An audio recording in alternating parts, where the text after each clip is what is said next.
Hola, ¿qué tal? Cordial saludo. Iniciando con la actividad de reconocimiento en el curso de algoritmos bajo la dirección de nuestra directora Arelis Correa Rodríguez. Inicio presentándome. Mi nombre es Carlos Andrés Abarca Caicedo, estudiante perteneciente al CCAV Roberto Salazar Ramos, de la ciudad de Cartagena, región Caribe. Trabajo en una prestigiosa institución del sector defensa y compartiéndoles de mis aficiones, mezclé que me fascina jugar ajedrez. Como pueden ver ahí, una tarde salida temprano y pude hacer tiempo viendo las personas que se reúnen en el centro de nuestra capital a jugar y donde uno aprende bastante. La otra de mis aficiones es correr. Este es un día por el parque de los de acá, llamado el Parkway, y paso entonces a responder los ítems que señala nuestra guía. Dice la primera pregunta que describe de manera concreta qué es un algoritmo, un diagrama de flujo, un pseudocódigo, cuáles son las diferencias y similitudes que encuentro entre este último. Entonces, un algoritmo dice que es una secuencia de instrucciones para lo que sea. Lo único que importa es que haya un estado inicial input y que siguiendo al pie de la letra una secuencia de pasos se produzca un resultado. Tenemos que es un algoritmo de flujo. ¿Qué es la segunda pregunta? ¿Qué es un algoritmo de flujo?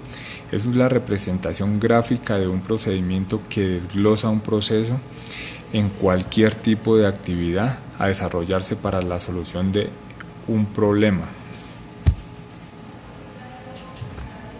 ¿Qué es un pseudocódigo?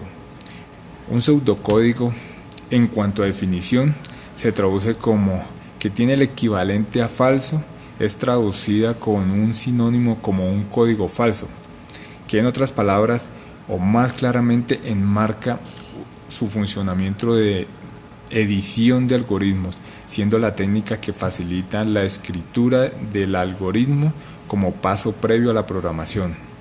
No es una forma de programación, es una herramienta que los analistas de sistemas utilizan para comunicar a los programadores la estructura del programa que van a realizar, de forma de tener una idea bien clara de lo que van a programar.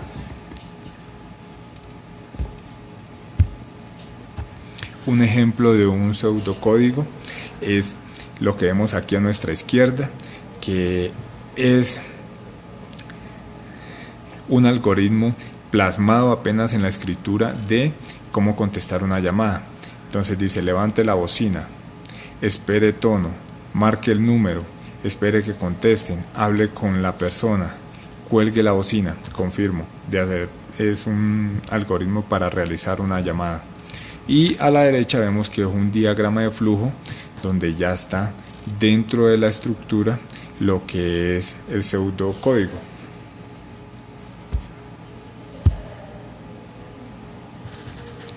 ¿Cuáles son las diferencias y similitudes que usted encuentra entre ellos?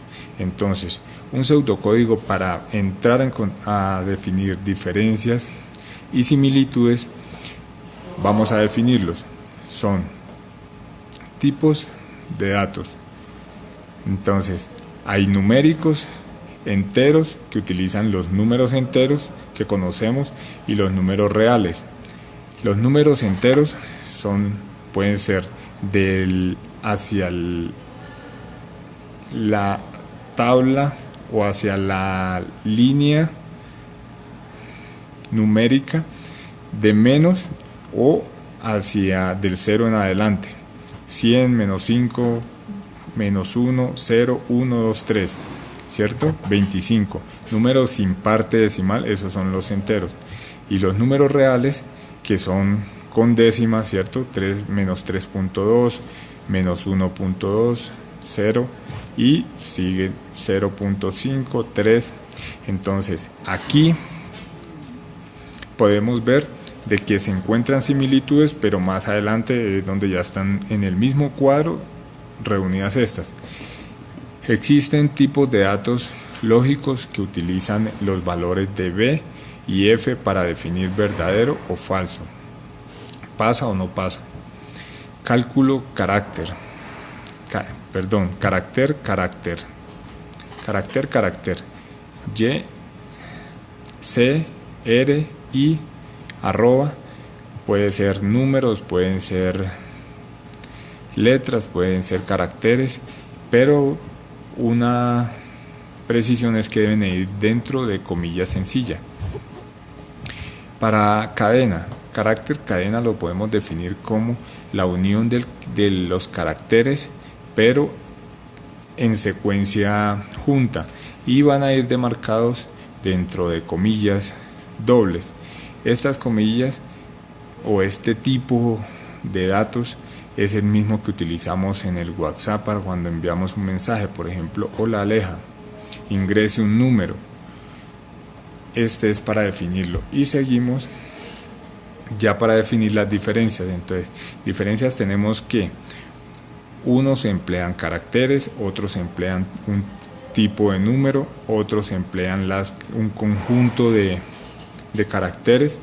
Y en similitudes, entonces tenemos que entre los enteros y los reales, un entero es también un real, o sea, se encuentra dentro de la misma tabla y se puede utilizar en tanto el uno como el otro. El lógico utiliza las letras donde hay similitud entre el empleo del tipo de simbología que es B o F. En cuanto a carácter, si está encerrado entre comillas simples que conforma lo que es una cadena o un conjunto de caracteres. Gracias por su atención. Les recuerdo, es la primera actividad de reconocimiento. Mi nombre es estudiante Carlos Andrés Abarca de la Universidad Abierta de Distancia UNAT. Gracias.